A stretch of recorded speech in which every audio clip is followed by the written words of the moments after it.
Most people think credit is a morality test: pay your bill on time, avoid being irresponsible, do the obvious right thing, and the score should reward you. That is how most decent people think the system ought to work. That is not how the system actually works. The system is not asking whether you are decent. It is asking whether you look low. Risk on the exact day the photo gets taken. That is a very different question. And once you understand that distinction, the whole world of credit stops feeling mysterious and starts feeling mechanical. Mechanical is a good word here because the credit system is not personal. It is not sitting there judging your soul. It is not watching your checking account with sympathy. It is not leaning over and saying, well, technically she used a lot of the card this month, but she had the cash and paid in full. So let us be fair. The system is not fair in that sense. It is procedural. It rewards what gets reported, not what you meant, not what you planned, not even always what you ultimately paid. What it rewards is the picture. And if you do not know when the picture is taken, then you can be doing everything that feels responsible and still keep showing up in the file like a worse borrower than you really are. That is the real loophole people miss. It is not a secret button. It is not a legal trick. It is not some magic line of code inside a bureau. It is timing, and timing in finance often matters more than virtue. That sounds cynical. It is also true. I have spent enough time watching how money systems work to know that many of them do not reward what people emotionally believe they should reward. They reward the thing the system is designed to see. Tax law does this, estate law does this, and credit scoring does this with brutal consistency. So if you want to understand why a person can pay a card in full, never miss a due date, never pay a penny of interest, and still watch the score fall, you have to stop thinking like a consumer and start thinking like the scoring model. The model does not live inside your intentions. It lives inside the reporting cycle. That is the whole story. Now let us strip it down. You use a card throughout the month: groceries, gas, subscriptions, dinner, maybe a larger purchase.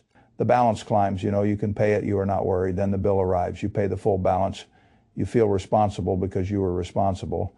And a few days later, the score drops at that moment. Most people assume one of three things: something is broken, something was stolen, or the system is rigged in some evil way. Usually none of those are the right answer. The real answer is almost always much more ordinary. The wrong number got reported at the wrong moment because you never learned which moment mattered. That is why I tell people the credit game is not primarily about what you pay. It is about what gets seen before you pay. That is a much better sentence. And once you understand it, nearly all of the weirdness begins to make sense. The banks are not reporting your account to the bureaus every time you buy coffee and every time you pay a balance. They generally report a snapshot, a statement balance, a recorded moment. And if the moment catches your card looking heavy, then the bureaus score the heaviness, not the later cleanup. This is why the statement closing date matters more than the due date. For scoring purposes, the due date matters for late fees, interest, and payment history. The statement date matters for utilization. And utilization is where so many people quietly lose points without ever realizing they are not being punished for debt so much as they are being photographed at the wrong time. This is one of the great misunderstandings in consumer credit. People think that because they paid before the due date, the bureaus must have seen the clean balance. Often they did not. The bank already sent the earlier snapshot, and the bureaus are now grading a version of your month that no longer exists. That is why the drop feels so insulting, because it comes after you did the thing you were told responsible people do. You paid the bill, but you paid the wrong stage of the cycle for the wrong scoring purpose. And that distinction changes everything. Now, once you understand the cycle, the next thing you have to understand is why that one reported balance matters so much. Credit scores are made of categories. The biggest one is payment history. That is why missing payments does so much damage. The system wants to know whether you keep promises on time. Fair enough. But right behind that sits utilization. How much of your available revolving credit are you using? That category is larger than many people realize. And it is one reason an otherwise clean file can still look much weaker than expected when balances are reported high. This is where people get trapped by common sense again. They think, but I am using the card exactly as intended.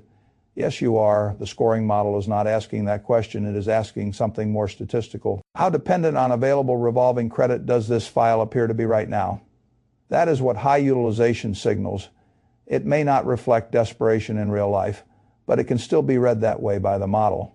That is why utilization is so powerful and so frustrating. It is not a moral accusation. It is a risk signal. If the model sees 40% or 50% or 80% usage on a card, it does not know you have the money sitting and checking. It does not know your bonus lands next week. It does not know you were just routing business expenses for convenience. It simply sees a borrower using a large share of available revolving capacity, and the model grows less comfortable. That is how scores move, not through compassion, through pattern recognition. Now, there is another subtlety almost nobody appreciates until it costs them. Utilization is not only about your total credit usage across all cards, it is also about each card on its own. This is where very intelligent people get blindsided. They look at the total file and think, my overall utilization is fine. Maybe it is. But if one low-limit card is reported near max, that one account can still send a bad signal all by itself. Again, the model is not trying to understand your whole life story. It is looking for visible strain. A single screaming account can make the whole file look shakier than the big picture math in your head says it should. That is why I say credit scoring is one of those fields where local damage can still matter, even when the global picture looks healthy. You can have plenty of available credit in aggregate and still hurt the score with one ugly-looking card. That is not intuitive. It is still real. Now comes the part I actually like, because this is where the system becomes easier rather than harder. Utilization has a short memory. Unlike a missed payment, which can stain a report for years, utilization under most current widely used scoring models resets as new balances are reported. That means the score is not trapped forever by last month. S-picture, fix the picture this month and the file can improve this month.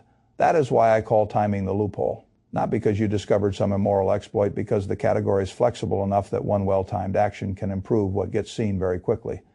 That is powerful. A person with a weak file because of collections or charge-offs has a harder road. A person with a decent file whose score is being dragged around by reported balance timing has a much faster path to improvement. This is why I tell people to stop obsessing over whether the credit score likes them. The score is not a personality verdict. It is a snapshot model. Change the snapshot and you often change the score. That is what makes this so useful. Now here is the operational truth most people never get taught. If you want better utilization reporting, you do not wait for the bill and then pay. You pay before the statement closes so that the statement itself captures a lower number. That is the whole move. Simple, unromantic, extremely effective. The key is that the card issuer will usually generate a statement balance at the end of the billing cycle. And that balance is commonly what gets reported. So if your statement closes on the 15th and the balance is high on the 15th, then the bureaus may see the high number even if you pay on the 20th and owe nothing by the due date. But if you make the payment on the 11th or 12th so that by the 15th the balance is already very low, then the reported number is low. Same spending, same cash, different timing, better score.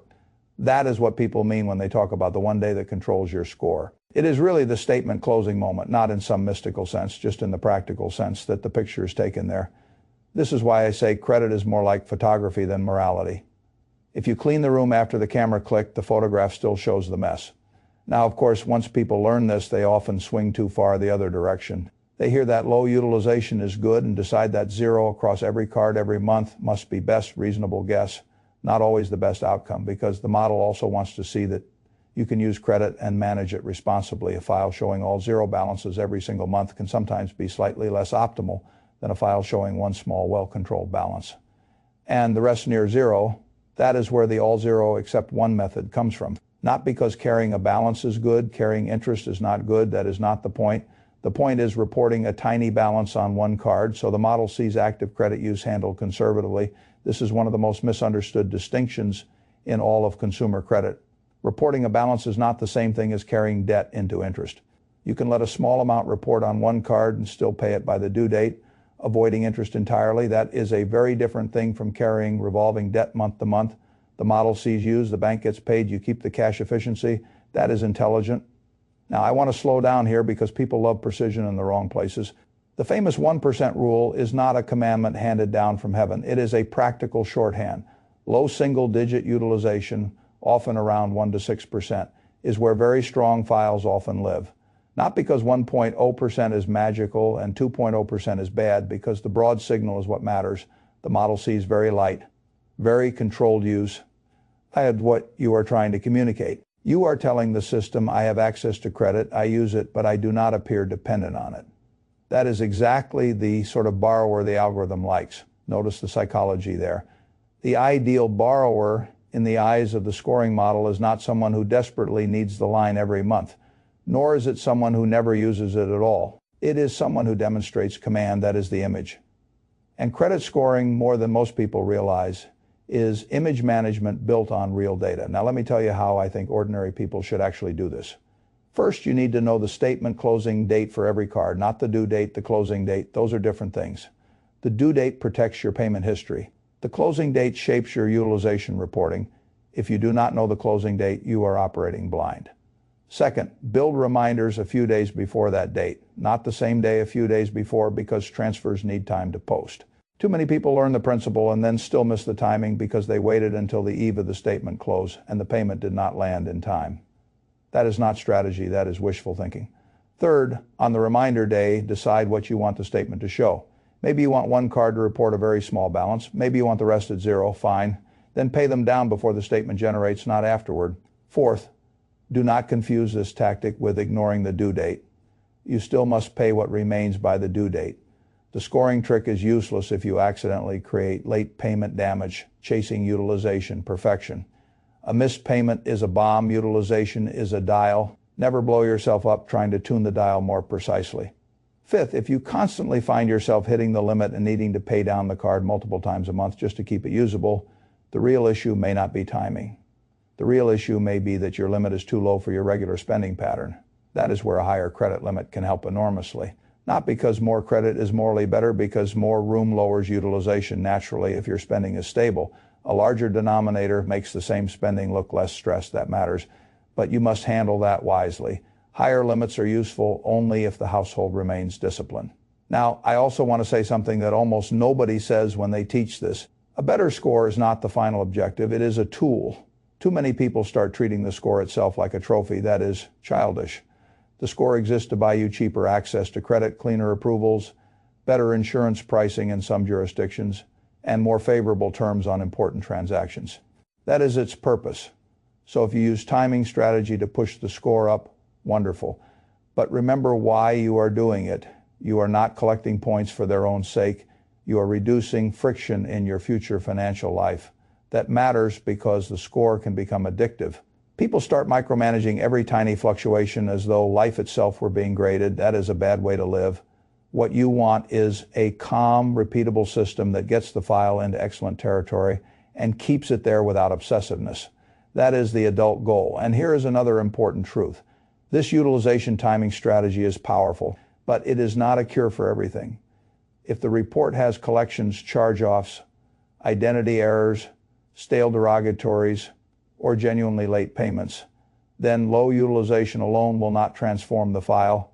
It helps, it does not erase other damage. That is why I think the right way to view this tactic is as one of the fastest available improvements for someone whose basic file is decent but whose reported balances are making him look worse than he should. It is a sharp tool, not a universal one still. A sharp tool is worth having because there are very few areas in personal finance where a person can improve a visible score metric this quickly with no interest costs, no new product, and no shady behavior. That is why I like it. It is simple, it is lawful, it is just timing. And timing is one of the most underrated forms of intelligence in finance. The right amount at the wrong time can fail. The same amount at the right time can work beautifully. Credit is no different. Now let me tell you the deeper lesson, because this is the part I care about most. The credit system rewards people who understand how systems see them. That is broader than credit taxes do this. Insurance does this. Estate law does this. If you wait for the world to evaluate you based on your private sense of fairness, you will keep getting surprised. If you learn the fields on which systems actually measure you, then you stop taking the outcomes personally and start managing them strategically. That is maturity. Maturity is realizing that I did everything right can still be too vague a sentence. Right according to whom? Right according to your conscience, or right according to the scoring mechanism. Those are not always the same thing. When you understand that, the frustration starts to disappear because now you are no longer a victim of a mysterious machine. You are a student of it.